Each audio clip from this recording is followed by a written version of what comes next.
사도신경으로 신앙 고백하심으로 11월 7일 화요일 아침 예배를 하나님께 드립니다.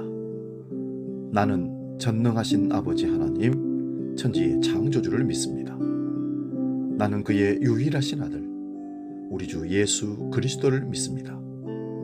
그는 성령으로 잉태되어 동정녀 마리아에게서 나시고 본디오 빌라도에게 고난을 받아 십자가에 못 박혀 죽으시고 장사된 지 사흘 만에 죽은 자 가운데서 다시 살아나셨으며 하늘에 오르시어 전능하신 아버지 하나님 우편에 앉아 계시다가 거기로부터 살아있는 자와 죽은 자를 심판하러 오십니다. 나는 성령을 믿으며 거룩한 공교회와 성도의 교제와 죄를 용서받는 것과 몸의 부활과 영생을 믿습니다. 아멘.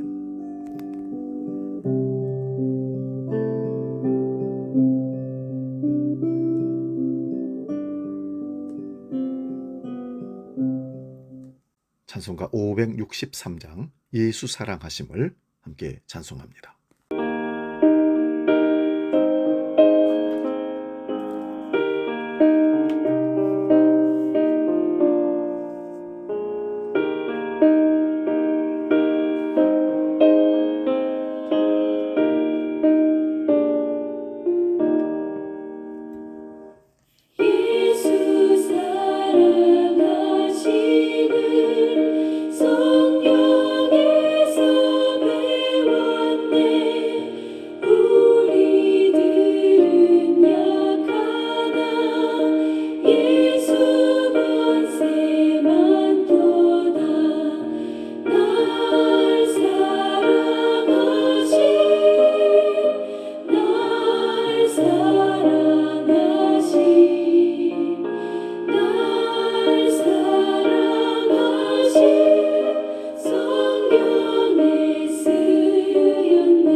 오늘 아침 우리에게 주시는 하나님 말씀 마태복음 5장 43절에서 45절 말씀입니다. 신약성경 마태복음 5장 43절에서 45절 봉독할 때에 살아계신 주님의 음성을 들을 수 있기 바랍니다. 지금 봉독합니다. 또 내 이웃을 사랑하고 네 원수를 미워하라 하셨다는 것을 너희가 들었으나 나는 너희에게 이르노니 너희 원수를 사랑하며 너희를 박해하는 자를 위하여 기도하라. 이같이 한즉 하늘에 계신 너희 아버지 아들이 되리니 이는 하나님이 그 해를 악인과 선인에게 비추시며 비를 의로운 자와 불의한 자에게 내려주심이니라. 아멘.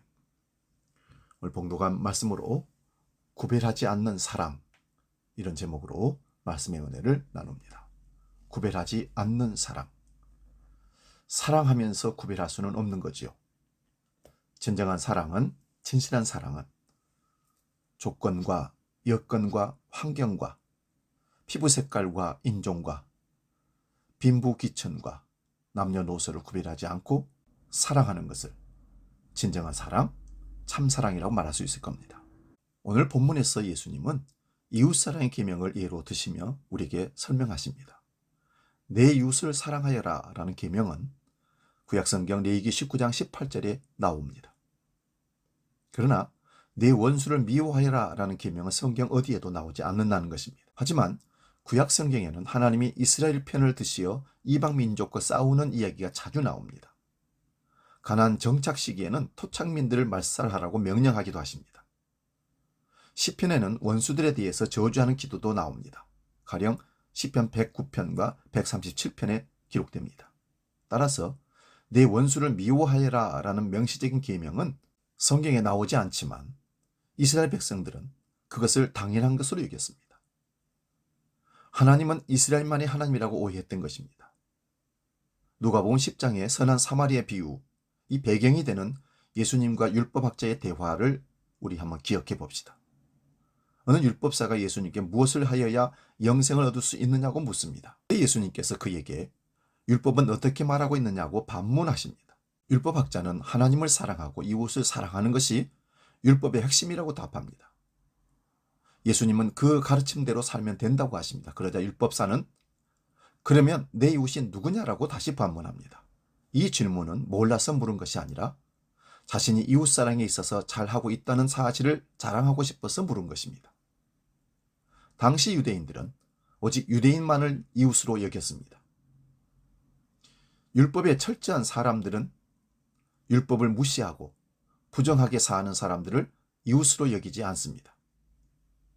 그들은 이방인들을 개에 비유하며 천시했고 율법을 지키지 않는 유대인들을 땅의 사람들이라고 부르며 무시했습니다. 이 율법 교사는 율법을 잘 지키는 경건한 유대인들을 생각하며 자신이 이웃사랑에 있어서 칭찬받을 만한 사람이라고 생각했던 것입니다. 그에 대한 대답으로 예수님은 선한 사마리아 비유를 들려주셨던 겁니다. 당시 사마리아인은 유대인들에게 이방인으로 취급받고 있었습니다. 민주화 운동이 일어나기 전에 미국의 백인들이 흑인을 대하던 것과 유사한 태도로 유대인들은 사마리아인들을 대했습니다. 이 대화를 통해 예수님은 그 율법사의 근거 없는 자기 의의를 흔드신 겁니다.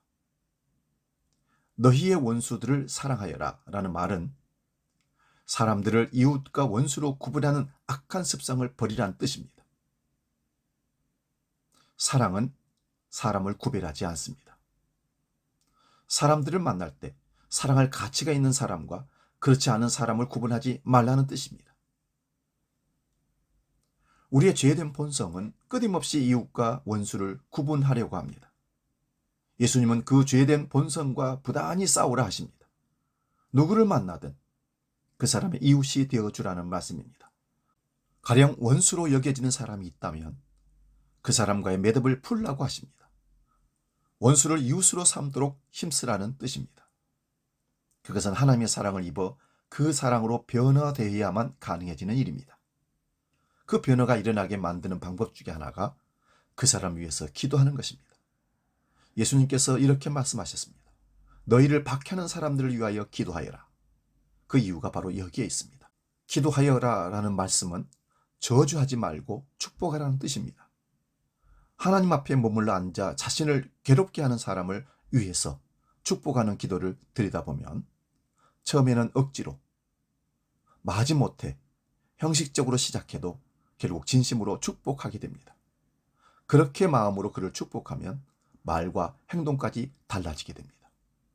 그래야만 하늘에 계신 너희 아버지의 자녀가 될 것이라는 말씀은 하나님께서 우리에게 원하시는 삶이라는 말씀입니다. 평화를 위해 일하는 사람들이 하나님의 자녀답게 인정받는 것처럼 모든 사람을 구별하지 않고 같은 사랑으로 대하는 것도 하나님의 성품에 참여한 사람이 되었다는 증거입니다.